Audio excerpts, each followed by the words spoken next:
Ko ima Srbiju, taj ima Balkan. Da li ovaj potez Donalda Trumpa za 2026. godinu ruši sve karte? U ovim trenucima javljamo vam nešto što će vam razneti svijest o tome kako svet zaista funkcioniše. I dok vam prodaju priču da je na Balkanu mirno i tiho, iza kulisa se lome koplja, potpisuju se tajne uredbe i produžava vanredno stanje koje traje punih 25 godina. Da, dobro ste čuli ljudi, 25 godina. Američki predsjednik Donald Trump potpisao je sudbonosnu odluku. Ne o Ukrajini, ne o Iranu, ne o Kini, o nečemu što je Washington službeno nazvao neobičajnom i vanrednom prijetnjom nacionalnoj bezbednosti Sjedinjenih Američkih Država, a ta prijetnja dolazi sa zapadnog Balkana. Portali javljaju, odluka je potpisana još 2025. objavljena i nije to običan papir koji završi u fioci. Ovo je direktna naredba da se vanredne mere za zapadni Balkan produže sve do kraja 2026. godine. Hajde da se vratimo malo unazad. Ovo nije prvi put da Amerika tako reaguje. Sve je počelo mnogo ranije, daleke 2001. godine. Tadašnji predsjednik George Bush mlađi doneo je izvršnu naredbu 13219. Zvuči kao suva administracija, zar ne? Nije.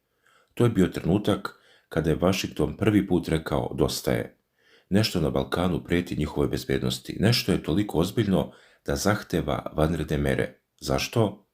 Zato što su, kako se navodi u toj prvoj Bushovoj uredbi, pojedinci na zapadnom Balkanu radili sljedeće. Bili su uključeni u ekstremističko nasilje u bivšoj Republici Makedoniji. Danas to zovemo Severna Makedonija. Ometali su sprovođenje Dejtonskog mirovnog sporazuma u Bosni i Hercegovini i radili su sve što je moguće da se ne ispuni rezolucija Vijeća sigurnosti UN broj 1244, ona od 10. juna 1999. godine, a tiče se Kosova i Metohije. Dakle, to je bio trenutak kada je Amerika rekla gotovo je sa igrom. Od tada je napravljena takozvana crna lista.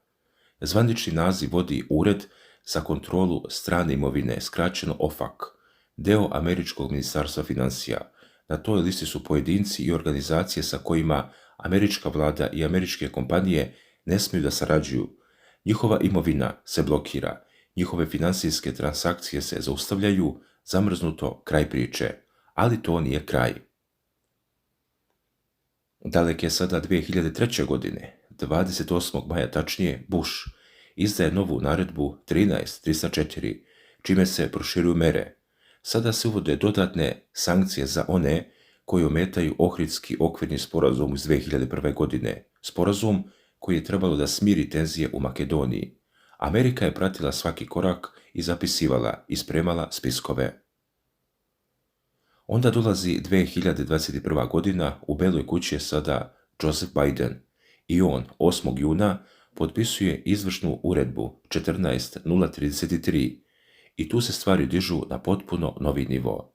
Bidenova uredba ne govori samo o nasilju, ona kaže: situacija na teritoriji bivše Socijalističke federativne Republike Jugoslavije i Republike Albanije tokom protekle 2 decenije predstavlja prijetnju. Navodi se erozija poslijeratnih sporazuma i institucija i nešto što će vam posebno zaparati uši, široko rasprostranjena korupcija unutar vlada i institucija u regionu. Tadašnja Bidenova administracija tada rekla naglas ono što se šapatom pričalo godinama. Korupcija na Balkanu nije samo lokalni problem. Ona ometa napredak ka efikasnom i demokratskom upravljanju. Ona sprečava punu integraciju regiona u euroatlantske institucije i zato ona je prijetnja nacionalnoj bezbednosti Sjedinjenih Američkih Država. I nestaje se tu.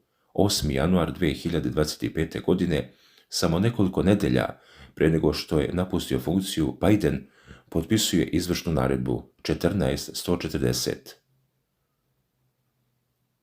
Ovo je ključni moment jer ova uredba jasno nabraja šta se sve dešava na Zapadnom Balkanu godinama. Kontinuirani napori pojedinaca da osporavaju suverenitet i teritorijalni integritet zemalja regiona, potkopavanje poslijeratnih sporazuma i institucija, upuštanje u ozbiljnu korupciju koja potkopava vladavinu prava i povjerenje u demokratsko upravljanje i izbjegavanje sankcija američke vlade, navode Amerikanci. Ponovit ću, izbjegavanje sankcija američke vlade. Ljudi i kompanije koje su na toj crnoj listi pronalaze način da zaobiđu mere i zato je tada Biden rekao, dosta, potrebne su dodatne mere. I sada, 2026. godina, Donald Trump je u Beloj kući ponovo i šta on radi? Mnogi su očekivali da će okrenuti leđa Europi, mnogi su mislili da će Balkan biti izbačen iz fokusa. Greška, velika greška. Trump potpisuje produženje, ne ukida ništa, ne smanjuje ništa, naprotiv, potvrđuje da vanredno stanje proglašeno još 2001. godine, na osnovu kojeg su usvojene sve kasnije mere, ostaje na snazi do kraja 2026. godine. A šta to znači? Znači da crna lista ostaje, znači da američke kompanije i dalje ne smeju da sarađuju sa desetinama pojedinaca i firmi sa Zapadnog Balkana. I znajte ovo, Sjedinjene Američke Države trenutno imaju desetine pojedinaca sa našeg regiona na toj listi, a najveći broj sankcionisanih osoba i kompanija nalazi se u dve zemlje, Bosni i Hercegovini i Srbiji. Srbija je na vrhu liste, zapamtite to. Zašto? Zato što je Srbija ključ, kako to lepo piše u analizi koju je objavio ugledni njemački list Handelsblatt još 23. maja 2023. godine. I znajte, ta analiza danas, 2026. godine, zvuči još tačnije nego prije 3 godine, jer ono što su oni tada napisali, to se sada dešava na očigled svih. Njihova teza je jednostavna, direktna i ubitačna. Citirat ću ih. Ko ima Srbiju na svojoj strani, taj ima najveći utjecaj u regionu. To je napisao njemački list. To nije srpska propaganda, to nije ruska priča, to je analiza zapadne štampe. I sada dolazimo do suštine. Zašto je Srbija toliko važna? Zato što se na njoj lome sve velike sile. Handelsblatt je to nazvao borba velikih sila za Balkan i svaka od njih ima svoju strategiju. Rusija, piše taj list, želi da drži Zapadni Balkan podalje od Europske unije. A zašto? Zato što je EU najveći ekonomski partner i investitor u regionu, a Rusija također želi da spriječi dalje proširenje NATO-a. To su dva strateška cilja Moskve, a statistika, kako navodi Handelsblatt, pokazuje da Putinova strategija daje plodove. Evo brojke koja će vas zalediti. Prema anketi inicijative Balkan Free Media, čak 95% Srba vidi Rusiju kao pravog saveznika. 95% ljudi. To nije većina, to je ogromna, nadmoćna većina i to je podatak koji u Briselu izaziva noćne more. U Washingtonu također. Srbija, kako piše Handelsblatt, vodi ono što nazivaju politika ljuljaške. Na jednoj strani status kandidata za Europsku uniju, na drugoj strani prisnost sa Rusijom. Srbija nije uvela sankcije Moskvi. Istovremeno podržava rezolucije UN kojima se Rusija osuđuje zbog agresije na Ukrajinu. To je taj balansiranje koje Vučić vodi godinama. Ali tu postoji i cena. Srbija je gotovo sasvim zavisna od ruskog gasa, a to znači energetska zavisnost je politička zavisnost. EU to zna. Zato Brisel pokušava da ubedi Srbiju da hitno poveća udeo energije iz obnovljivih izvora. Istovremeno ulaže se u alternativne pravce snabdevanja. Najskuplji infrastrukturni projekat Europe, vredan oko 5 milijardi evra, jeste proširenje preko Jadranskog gasovoda. Gas iz Azerbejdžana preko Turske trebalo bi da stiže u Europu i Srbija bi time trebalo da bude bolje povezana na europsku mrežu. Ali tu nije kraj, ljudi.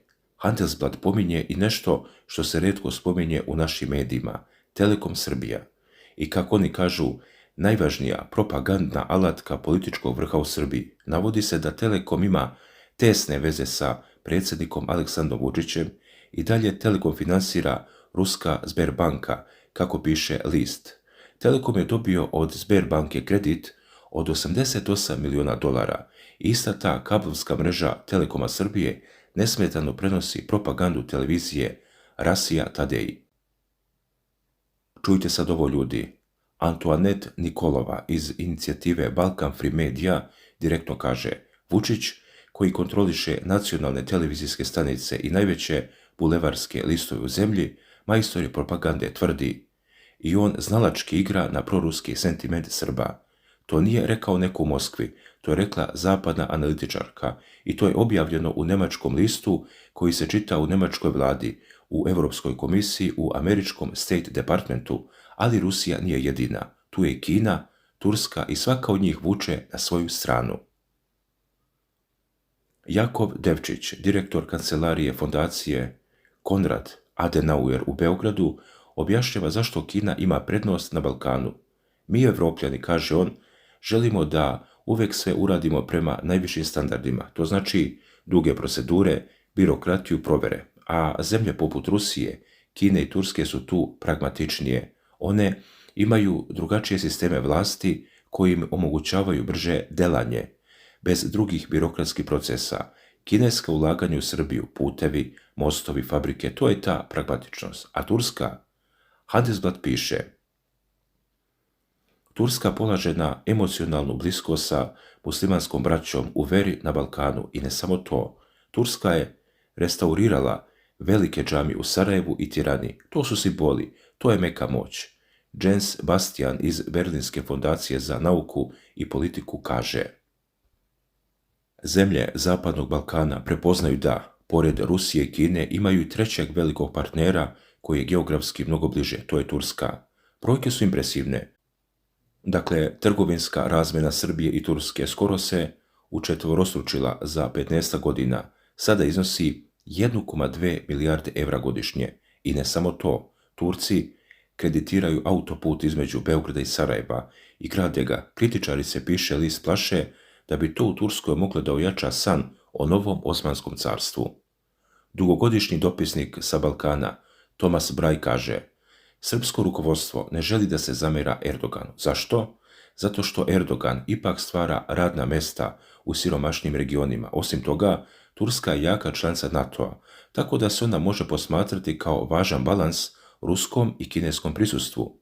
I tako imamo sliku: Srbija je raskrsnica i svako želi da prođe kroz nju.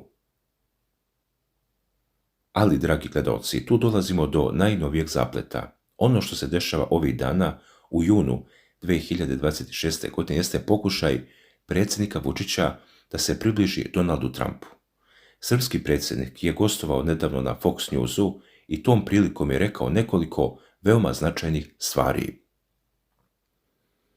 Prvo, pozvao je Trumpa da posjeti Beograd i kaže da računa na njegovu posjetu. Drugo, tvrdi da je interes za američkog lidera u Srbiji znatno veći nego što bi on mogao očekivati. I treće, Vučić tvrdi da mnogi Srbi ocenjuju učinak Trumpovog tima više nego prethodnih administracija Bele kuće i da se, zahvaljujući njemu, percepcija američke politike primetno promijenila u odnosu na prethodne periode. Kako Fox News primećuje, u Srbiji je istorijsko sjećanje na NATO bombardovanje 1999. godine još uvijek živo i zato je svaki potez Beograda ka Vašingtonu osjetljiv. Također, Vučić je najavio strateški dijalog sa Sjedinjenim Američkim Državama. Šta bi to trebalo da obuhvati? Energetiku, infrastrukturu, veštačku inteligenciju, saradnju u oblasti odbrane, investicije, potencijalni projekti uključujući razvoj energetske infrastrukture, saradnju u oblasti tečnog prirodnog gasa, stvaranje podatkovnih centara, implementaciju naprednih računarskih tehnologija. To je ozbiljna lista. Međutim, postoji problem, i to veliki problem. Srpski poslanik u parlamentu Aleksandar Pavić dao izjavu za RTV koja je eksplodirala na društvenim mrežama i rekao je nešto što niko u Beogradu nije želeo da čuje na glas. Pažljivo slušajte. Pavić kaže: Vučiću će biti teško da se približi Trumpu. Zašto? Zato što je Vučić previše blisko vezan za Evropsku uniju i globalističke krugove. Citirat ću ga doslovno: takozvani zapadnu duboku državu, i zbog toga, kaže Pavić, Vučić nije ideološki dovoljno kompatibilan sa Trumpom i zato, između ostalog, nije javno izrazio podršku Trumpu pre izbora. Ovo je, može se reći, eksplozivna izjava, zato što otkriva ono što se krije iza diplomatskih fraza. Vučić jeste pozvao Trumpa, Vučić jeste najavio strateški dijalog, ali njegova politička prošlost i njegove veze sa evropskim strukturama, to su teret koji nosi. Trumpova administracija ne voli globaliste. Trump je došao na vlast da razbije ono što on zove duboka država, a Vučić je, prema ovim navodima, deo te priče. Pavić je također rekao nešto što će vas naterati da razmislite o svemu što ste do sada čuli. Kaže, Vučić tvrdi da je njegovo najavljeno približavanje SAD-u neće predstavljati nikakve probleme s obzirom na težnje Srbije da se pridruži EU i održi veze sa Rusijom i Kinom. Dakle, Vučić odbacuje ideju izbora između geopolitičkih blokova. On naglašava važnost fokusiranja Beograda na pragmatične politike u nacionalnom interesu. Ali Pavić kaže, to je teško, zato što su razlike suviše velike. A sada, dragi gledaoci, dolazimo do ključnog pitanja, šta je sa Kosovom? Jer svako približavanje SAD-u povlači pitanje Kosova. Vučić je na Fox Newsu rekao, ne razmatra mogućnost priznanja Kosova u zamenu za ekonomske koristi i ubrzane evropske integracije. Rekao je da je spreman na dijalog i kompromis, ali ne i na kršenje ustava svoje zemlje. To je jasan stav. Međutim, pitanje je koliko dugo taj stav može da opstane ukoliko Amerika pritisne. Jer znajte ovo, kontakti Vučića sa Trumpovom administracijom nisu novi. Oni su započeli još tokom Trumpovog prvog mandata. Tada su uz posredovanje SAD-a postignuti sporazumi o ekonomskoj normalizaciji između Beograda i Prištine. Stranke su, setite se, 2020. godine potpisale sporazume o razvoju transportne infrastrukture i posticanju investicija. To nije bilo priznanje Kosova, ali jeste bio korak ka normalizaciji. Pitanje je šta će biti sljedeći korak. Vučić je u istom intervju za Fox News govorio i u Ukrajini i tu se vidi njegova taktika. On je rekao, Evropa se već naginje Trumpovom stavu o pregovorima o Ukrajini. Posjetio je da je Trump u početku insistirao na mirnom rješavanju sukoba putem pregovora. I tada su svi u Evropi, kaže Vučić, govorili ne procesu pregovora, a sada svi se približavaju Trumpovom stavu i svi bi sada želeli da pregovore započnu. Vučićeva poenta je jasna. On pokušava da pokaže da je Trump u pravu i da je Evropa kasno shvatila. Time se Vučić svrstava uz američkog predsjednika. Ali tu dolazimo do ruskog odgovora. Sergej Lavrov, ministar spoljnih poslova Ruske federacije, govorio je 11. juna 2026. godine i njegove reči su kao hladan tuš. Lavrov kaže, sigurnosni sistem u Europi je potpuno uništen od strane kolektivnog zapada. Svi najvažniji sporazumi o kontroli naoružanja su eliminisani.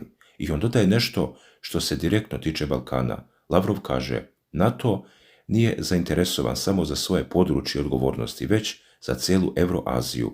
I NATO, kako kaže Lavrov, već nekoliko godina tvrdi da osigurava euroazijsku sigurnost prema svojim pravilima, prema svom razumevanju i pod svojim autoritetom. Rusija to ne prihvata. I dok Lavrov to govori, Vučić pokušava da balansira između Vašingtona, Moskve, Pekinga, Ankare i Brisela. To je 5 različitih sila, 5 različitih interesa i sve one gledaju u Srbiju. Vratimo se sada na Handelsblatt i njihov zaključak. Oni su to rekli najjednostavnije. Ko ima Srbiju na svojoj strani, taj ima najveći utjecaj u regionu.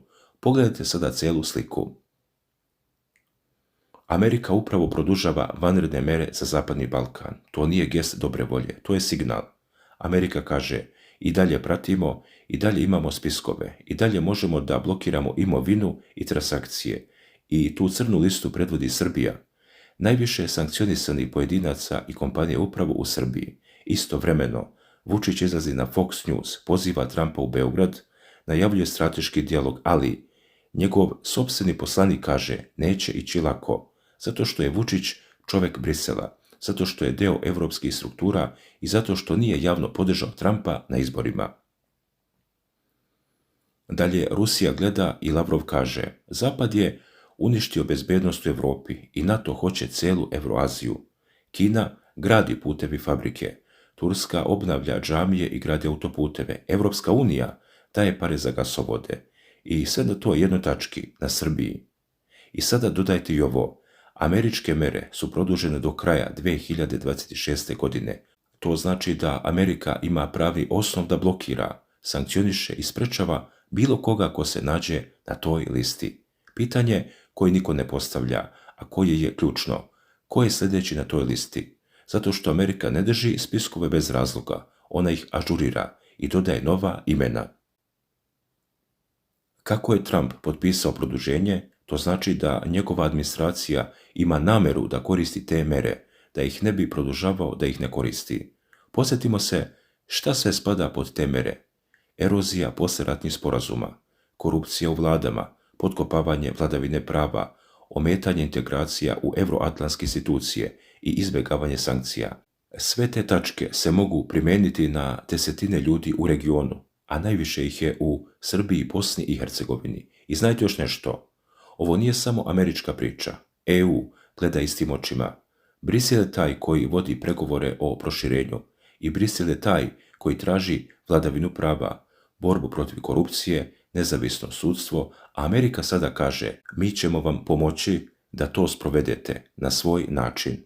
Srbija je u poziciji kakva nije bila decenijama. Svi je žele, svi je udvaraju, ali svi i traže nešto za uzvrat.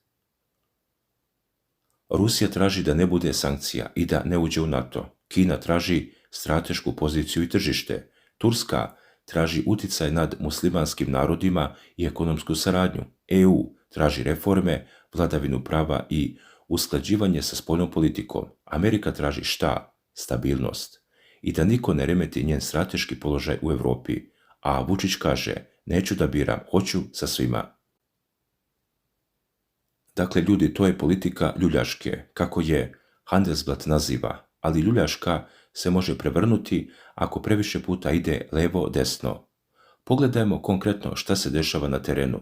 Vučić je najavio strateški dijalog sa SAD. To uključuje energetiku, infrastrukturu, veštačku inteligenciju, odbranu, investicije. Tečni prirodni gas je posebno interesantan. Zašto? Zato što bi LNG iz Amerike mogao da zameni ruski gas. To bi bila direktna konkurencija ruskim interesima. To bi bio potez koji bi Rusija sigurno shvatila kao udarac. Data centri i napredne računarske tehnologije, to je veštačka inteligencija. To su ključne tehnologije 21. veka. Ako Amerika uđe u Srbiju na tim poljima, to je strateška prednost. Saradnja u oblasti odbrane, to je delikatna stvar. Srbija je vojno neutralna, ali to ne znači da ne može da sarađuje s Amerikom. Pitajte samo koliko vojnih vežbi su Srbija i Amerika imale u posljednjih nekoliko godina. Sa druge strane, Rusija ne miruje. Lavrov je rekao, potrebno je spriječiti da Evroazija postane arena za geopolitičku konfrontaciju, ali NATO, kako on kaže, već jeste na tom putu. I tu dolazimo do suštine sukoba. Amerika i NATO žele da prošire svoj uticaj. Rusija želi da ga zaustavi. Balkan je teren na kome se to igra i Srbija je najveća nagrada. Hvala na pažnji.